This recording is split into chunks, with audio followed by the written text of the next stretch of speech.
एक व्यक्ति को जहरीले सांप ने काट लिया। जब डॉक्टर ने उसे दर्द से राहत देने के लिए मॉर्फिन देने की सलाह दी तो उसने साफ इनकार कर दिया। वजह ये नहीं थी कि वह कोई कठोर या साहसी व्यक्ति था, बल्कि इसलिए कि वह कुछ समय पहले तक नशे की लत से जूझ रहा था। जब उसे पता चला कि उसकी प्रेमिका मां बनने वाली है तो उसने जीवन की दिशा बदलने का निश्चय कर लिया। लेकिन जब उसने अपनी जिम्मेदारी निभाने की बात कही तो उसकी प्रेमिका ने उसे साफ कह दिया कि वह उनसे दूर ही रहे। ये बात उसके दिल को चुभ गई, मगर उसने अपने वादे से कभी मुंह नहीं मोड़ा। वह अकेले दम एक दमकल केंद्र पहुंचा जहां वह फायरमैन बनने की कोशिश करने गया था। वहां उसे तुरंत मना कर दिया गया। जैसे ही वह लौटने को था, दमकल प्रमुख ने उसे रोक लिया और बस एक सवाल पूछा, तुम फायरमैन क्यों बनना चाहते हो? उसका उत्तर सीधा और सच्चा था, मैं पिता बनने जा रहा हूँ। उसने कहा कि वह चाहता है कि उसकी बेटी उस पर गर्व करे। ये सुनकर प्रमुख ने उसे एक अवसर देने का निर्णय लिया, लेकिन साथ ही कहा कि उसे दल का विश्वास अर्जित करना होगा। उसे 1 घंटे के भीतर 15 किलोमीटर की चढ़ाई पूरी करनी थी। वह बेहद कमजोर था और किसी को उम्मीद नहीं थी कि वह यह कर पाएगा। जैसा अनुमान था, कुछ ही दूर जाकर वह उल्टियां करने लगा। जब टीम के अन्य सदस्य लौटे तब तक वह केवल आधे रास्ते तक ही पहुंच पाया था। सभी को लगा वह अब हार मान लेगा, लेकिन सबको चौंकाते हुए अंतिम समय पर वह लौटा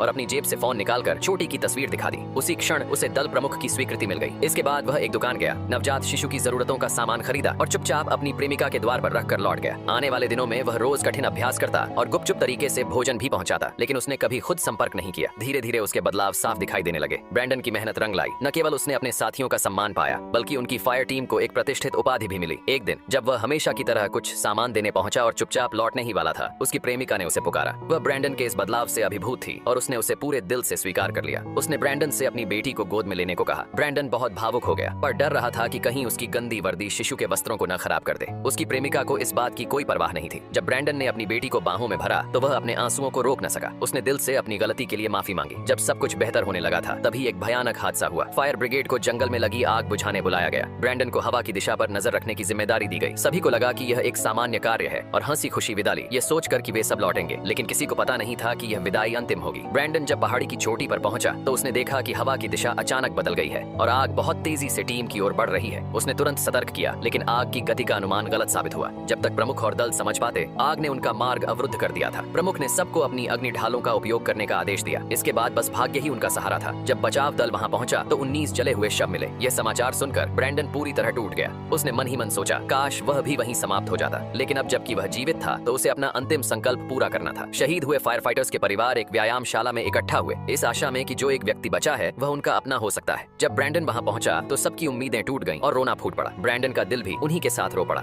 यह कथा एक सच्ची घटना पर आधारित है।